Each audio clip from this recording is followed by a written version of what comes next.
ആചാര്യ T V Hindu ആചാരങ്ങളെയും അനുഷ്ഠാനങ്ങളെയും കുറിച്ച് കൂടുതൽ അറിയാൻ ഈ ചാനൽ സബ്സ്ക്രൈബ് ചെയ്യുക. ഇന്നത്തെ എൻ്റെ ജ്യോതിഷ വിഷയത്തിലേക്ക് എല്ലാവർക്കും സ്വാഗതം. ഞാനിന്ന് പറയുന്ന ഹിന്ദു ആചാരപ്രകാരമുള്ള ഒരു വിഷയമാണ്. ഈ ആചാര്യ ടി വിയിലൂടെ ഞാൻ പറയുന്നത് ഹിന്ദുക്കളുടെ ആചാര സംബന്ധമായ കാര്യങ്ങളാണ് ഈ ടി വിയിലൂടെ നമ്മൾ കൂടുതലായി പറയുന്നത്. അപ്പോൾ ഹിന്ദു ആചാരങ്ങളുടെ ചില കാര്യങ്ങൾ ഞാനിവിടെ സൂചിപ്പിക്കുകയാണ്. പുല ആചരിക്കേണ്ടത് എപ്പോഴാണ്? ഇല്ലേ, നമുക്ക് പുല വരുമല്ലോ. പുല, വാലായ്മ, അങ്ങനെയുള്ള ചില കാര്യങ്ങൾ നമ്മളെ ഹിന്ദുക്കളെ സംബന്ധിച്ച് ആചരിക്കേണ്ട ചില സമയങ്ങൾ വരും. കൂടുതലും ഈ പുല വരുന്നത് എങ്ങനെയാണ്? വാലായ്മ വരുന്നത് മറ്റ് കാര്യങ്ങളിലൂടെയാണ്. എന്നാൽ പുല വരുന്നത് മരണത്തോടുകൂടിയാണ്. ഇല്ലേ, ഒരു മരണം നടന്നാൽ പുലകർമ്മം ചെയ്യണം. അതാണ് ഹിന്ദു ആചാരം. ഒരു മരണം നടന്നാൽ, ഒരു കുടുംബത്തിൽ ഒരു മരണം നടന്നാൽ ഹിന്ദു ആചാരപ്രകാരം അവിടെ പുലകർമ്മം ചെയ്യണം. അത് എപ്പോൾ തുടങ്ങണം? പല സമുദായക്കാരും പല വിധമാണ് പുലകർമ്മം തുടങ്ങുന്നത്. അത് നമ്മളെ അവരെ കാര്യം കുറ്റം പറഞ്ഞിട്ട് കാര്യമില്ല. അവരുടേതായ നാട്ടാചാരങ്ങളും അവരുടേതായ സമുദായ ആചാരങ്ങളും അവർ പാലിക്കണം. ഇല്ലേ, അപ്പോൾ പലരും പല വിധത്തിലാണ് പുലകർമ്മം ചെയ്യുന്നത്. പല സമുദായക്കാരും പല വിധമാണ് പുലകർമ്മം ചെയ്യുന്നത്. ചിലർ മരിച്ച ദിവസം മുതൽ പുല ആചരിക്കുന്നു. ചില സമുദായക്കാർ മരിച്ച ദിവസം മുതൽ തന്നെ പുല തുടങ്ങും. അവർക്ക് ആൾ മരിച്ചേ കഴിഞ്ഞാൽ അവർക്ക് പിന്നെ പുല തുടങ്ങി, മരിച്ച ദിവസം തന്നെ പുല തുടങ്ങും. ചിലർ മൃതദേഹം ദഹിപ്പിച്ച ദിവസം മുതലാണ് പുല ആചരിക്കുന്നത്. ചിലരെ സംബന്ധിച്ച് ആ മൃതദേഹം ദഹിപ്പിക്കുന്ന, അതായത് ചിതയിൽ വെക്കുന്ന സമയം, ചിത കത്തി തുടങ്ങിയാലുള്ള സമയം മുതലാണ് അവർക്ക് പുല വരുന്നത്. അതാണ് മരിച്ചതല്ല. മരിച്ച ചിലപ്പോൾ തലേ ദിവസം ആയിരിക്കും, അല്ലെങ്കിൽ അത് 2 ദിവസത്തിന് മുമ്പായിരിക്കാം. ഇല്ലേ, ഇപ്പൊക്കെ അങ്ങനെയുണ്ട്. ഫ്രീസർ എന്ന് പറഞ്ഞ സാധനം ഉള്ളപ്പോൾ മക്കളുടെ മക്കളൊക്കെ വിദേശത്തൊക്കെ ഉള്ളപ്പോൾ ഫ്രീസറിൽ വെക്കും.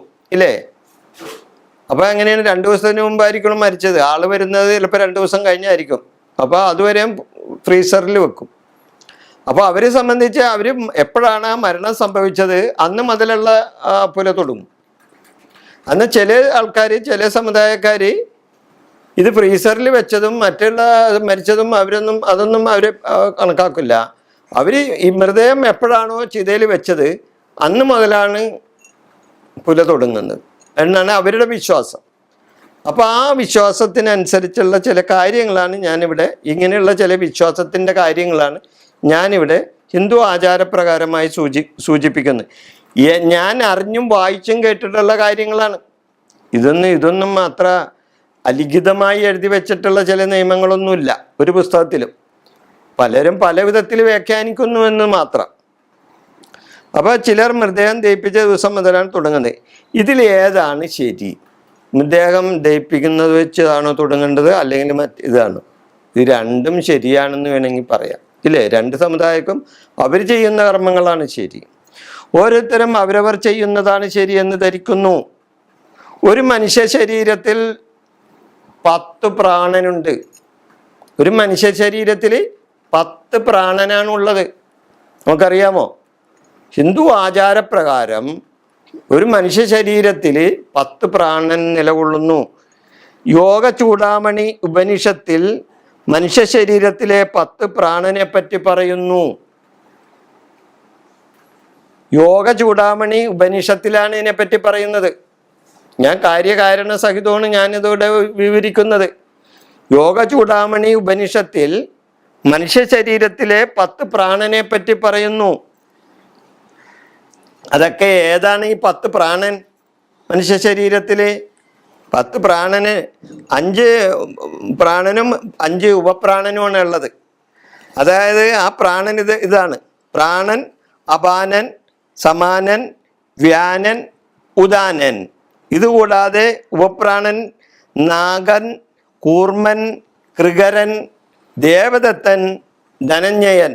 അങ്ങനെ 10 പ്രാണൻ നമ്മുടെ ശരീരത്തിലുണ്ടെന്ന് യോഗ ചൂടാമണി ഉപനിഷത്തിൽ പറയുന്നുണ്ട്. അപ്പൊ ആ 10 പ്രാണൻ ഇല്ലേ 9 പ്രാണനും ഒരു മരണത്തോടുകൂടി നമ്മുടെ ശരീരം വിട്ടുപോകും. 10 പ്രാണനിൽ 9 പ്രാണനും നമ്മുടെ മരണത്തോടുകൂടി ശരീരം വിട്ടുപോകും. അവസാനം ഒരു പ്രാണൻ നമ്മുടെ ശരീരത്തിൽ അവശേഷിക്കും. അതാരാണ്? ധനഞ്ജയൻ. അവസാനത്തെ പ്രാണനാണ് ധനഞ്ജയൻ.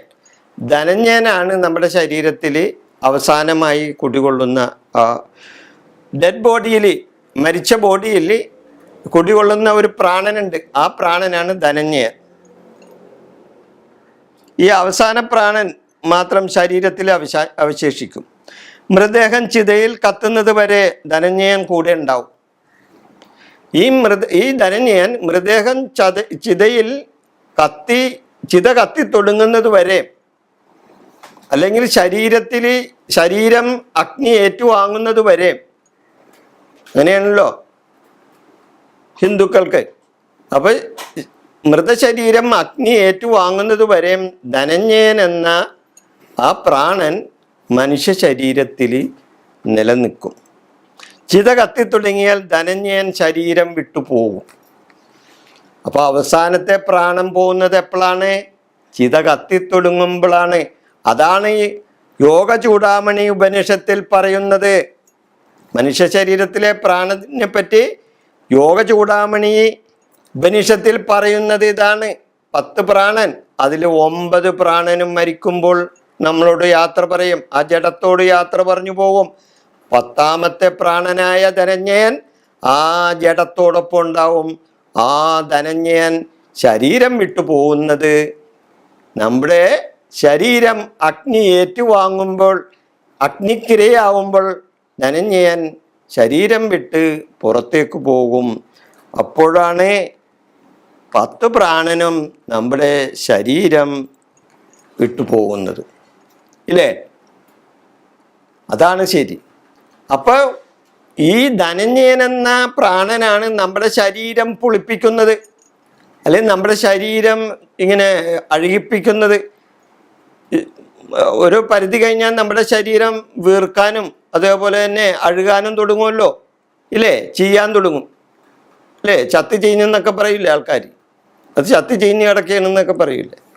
ആ ചീയൽ, ശരീരത്തിൽ ചീയലുണ്ടാകുന്നത് എങ്ങനെയാണ്? ഈ ധനഞ്ജയന്റെ പ്രവർത്തനം കൊണ്ടാണ്. അപ്പൊ ധനഞ്ജയന്റെ പ്രവർത്തനം തുടങ്ങുന്നതിന് മുമ്പ് തന്നെ നമ്മൾ ചിതയിൽ വെച്ച് കഴിഞ്ഞാൽ ധനഞ്ജയൻ അത് ശരീരം വിട്ടു പോകും. പിന്നെ പ്രശ്നമില്ലല്ലോ. അപ്പൊ ദുർഗന്ധം വമിപ്പിക്കുന്ന ആളാണ്. ശരീരത്തിൽ ധനഞ്ജയൻ ദുർഗന്ധം വമിപ്പിക്കും.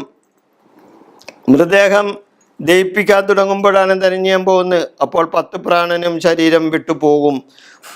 അവിടെ നിന്നാണ് പുല തുടങ്ങുന്നത്. അപ്പോൾ ശരീരത്തിൽ 9 പ്രാണനും പോയി ഒരു 10ാമത്തെ ഒരു പ്രാണൻ നിൽക്കുമ്പോൾ എങ്ങനെ പുല വരും എന്നാണ് ചില ആചാര്യന്മാർ ചോദിക്കുന്നത്. ഇല്ലേ? അപ്പൊ ചിലവർ പറഞ്ഞ് നിങ്ങൾ മരിക്കുമ്പോൾ ഒരു പുല എടുക്കുന്നല്ലേ പറയണേ. അപ്പൊ അങ്ങനെയുള്ളവർക്ക് ഈ 9 ഉപനിഷത്തിൽ പറയുന്നുണ്ട്. യോഗ ചൂടാമണി ഉപനിഷത്തിൽ പറയുന്ന 10 പ്രാണനിൽ 9 പ്രാണനാ പോകുന്നുള്ളെന്നാ പറയുന്നത്. അപ്പൊ 10ാമത്തെ പ്രാണൻ പോകുന്നത് എപ്പോഴാണ്? ചിത അഗ്നി കത്തി തുടങ്ങണം. ഇല്ലേ? ചിതയിൽ അഗ്നി കത്തി തുടങ്ങണം. അപ്പൊ ഒരു പ്രാണൻ നിൽക്കുമ്പോൾ അവിടെ പോലെ എങ്ങനെ വരുമെന്നാണ് മറ്റു ചില ആചാര്യന്മാർ ചോദിക്കുന്നത്. എന്താണെങ്കിലും ഇത് ഞാൻ ഒരു തർക്ക വിഷയമായി ഉദ്ദേശിക്കുന്നില്ല. പലരും പല ആചാരങ്ങളാണ് നടക്കുന്നത്. ഹിന്ദുക്കളെ സംബന്ധിച്ച് അങ്ങനെയാണ്. പലർക്കും പല ആചാരങ്ങളാണ്. അപ്പം അതുകൊണ്ട് പുല ആചരിക്കേണ്ടത് അവരുടെ സമുദായ ആചാരപ്രകാരവും നാട്ടാചാരപ്രകാരവുമാണ് ചെയ്യേണ്ടത്. ഈ വിഷയം ഞാൻ പറഞ്ഞുകൊണ്ട് ഞാനിവിടെ അവസാനിപ്പിക്കുന്നു. നിങ്ങൾക്ക് നന്ദി.